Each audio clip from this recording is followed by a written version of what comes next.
And this is my friend Miranda Longo. And the Longos started coming to church about March last year. And it was actually a foggy time for me because I was still kind of dealing with a lot of firsts with my dad passing away. So I didn't really get to know them so well until like summertime when they started coming over to our pool parties and stuff. And it was a lot of fun. We had a lot of water polo games with our group and got to have some good fun times.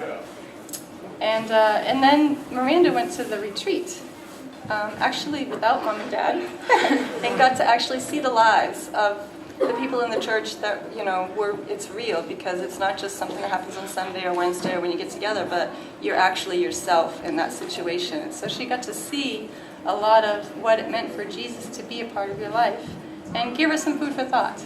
And so about October-ish, here he comes.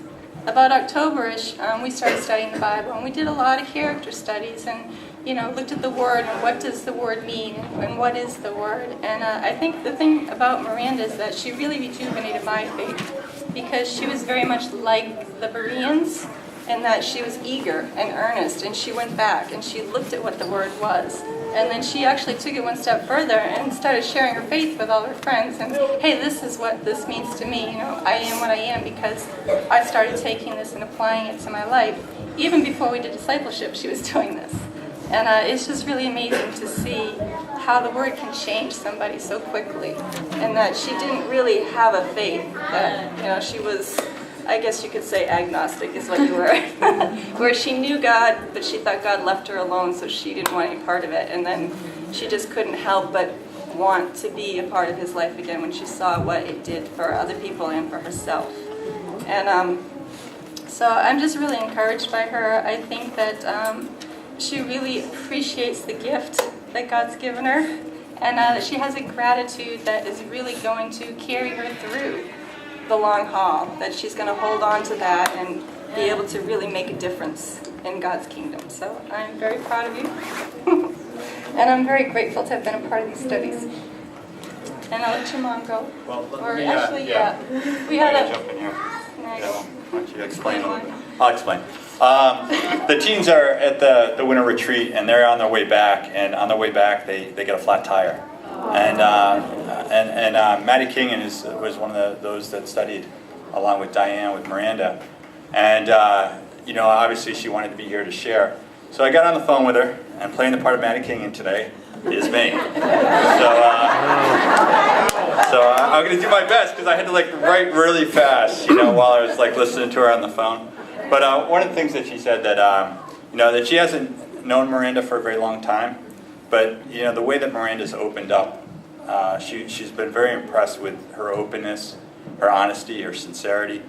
And she feels like they've become best friends. And that she has enjoyed watching Miranda become a spiritual person. And just how she's really grown spiritually. And she wanted to bring up Jeremiah 29, where God talks about giving you hope in the future, plans to prosper you. Then you will come and pray to me and seek me with all your heart. And when you find me, when you seek me with all my heart, you will find me and I will listen to you. And Maddie says that she doesn't really know what God has planned for you. But she is very confident that whatever it is going to be incredible. And that you're going to do incredible things for God. And that she's so very grateful that you're in her life. And I'll just share. I'll just take a second to share too. I know, I'm terrible. It's weasel sharing. But I am so impressed with how Miranda looks at the scripture with enthusiasm. But she sees the value not only in the scriptures and the power of God, but she looks at the people around them and she sees them suffering. She sees how because they don't understand the scriptures, because how they don't know, and she reaches out to them. Her heart is to want them to know so that they cannot have to suffer so much. And I'm just so impressed with her heart. I'm impressed with her. She's got wisdom beyond her years in that. And I really appreciate seeing you grow as well. Amen.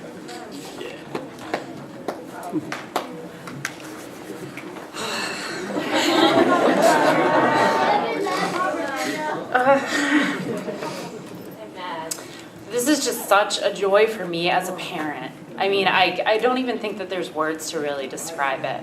And I'm so thankful to God, and I'm so thankful to you all, because the love that you have shown our family has just been incredible. And I know that the reason that Miranda is standing here and has made this decision was because of you all and the love that you've shown us and shown her and the time that you spent on her. And I'm just so thankful to you. I want to read a scripture to Miranda. I have two little things I want to give you here, and this is the first. It's called the Mystery of Time, and it's in Ecclesiastes 3, and I'm sure you all are familiar with it. There is an occasion for everything, and a time for every activity under heaven, a time to give birth, a time to die, a time to plant, a time to uproot, a time to kill, and a time to heal, a time to tear down, and a time to build, a time to weep and a time to weep and a time to laugh, a time to mourn and a time to dance, a time to throw stones and a time to gather stones, a time to embrace and a time to avoid embracing, a time to search and a time to count as lost, a time to keep and a time to throw away, a time to tear and a time to sow, a time to be silent and a time to speak, a time to love and a time to hate, a time for war and a time for peace. And today I'm just so grateful that it's Miranda's time to get baptized. And I just thank all of you, and I thank God for that. And there's one more thing that I'd like to share. My grandmother's, who is here in the green coat, and my parents are behind her as well. My grandmother, many years ago, we were in a store, and she bought me a little plaque, and the plaque had a little phrase on it. It's not a scripture, and it's actually, no one knows who wrote it, but it says, "You are, who you are is your gift from God, and who you become is your gift to God." And just to tell you, Miranda, that the call of Christianity is not a rejection of who you are, but it's being able to come who you are meant to be, and to keep that in mind. And with that, I'll give it to your dad, and I love you very much.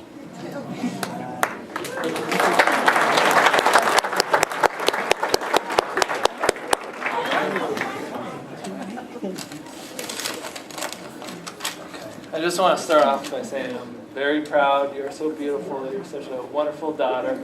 Very excited. My heart's racing, so I can't imagine how yours is. It's a wonderful day. I mean, this is any parent's dream to baptize their kids, to be there, and to see them reborn as become a Christian. She has such a big heart. She's so caring. She's just going to be such a great addition to the family here. She's always been part of my family, but now she's going to have a lot more brothers and sisters, and a lot more people to lean on, and a lot more people that she'll be able to support. And I think she'll just do so well. She'll fit in so well, and she has so much to offer. I'm very proud. With that, I have a couple questions to ask you, Miranda, and so I don't mess them up. I have my notes. Do you believe that Jesus is the Son of God, that He died on the cross and was raised on the third day? Yes. What is your good confession? That Jesus is Lord.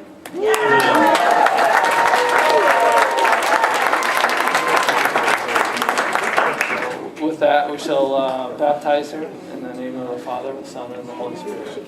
And your sins will be forgiven. So.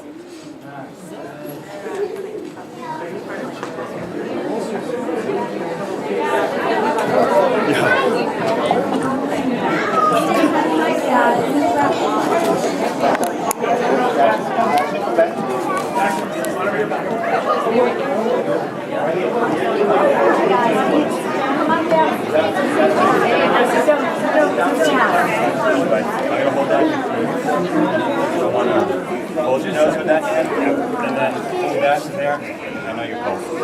Ready? Just remember, new creation. All your sins will be forgiven. She's good.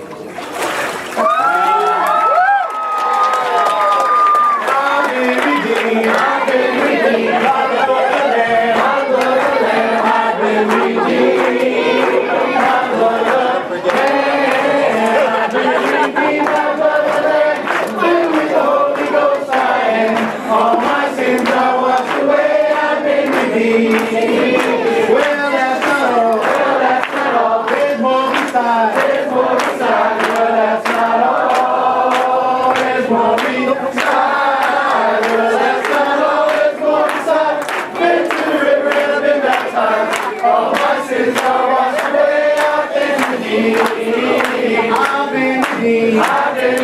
Happy birthday.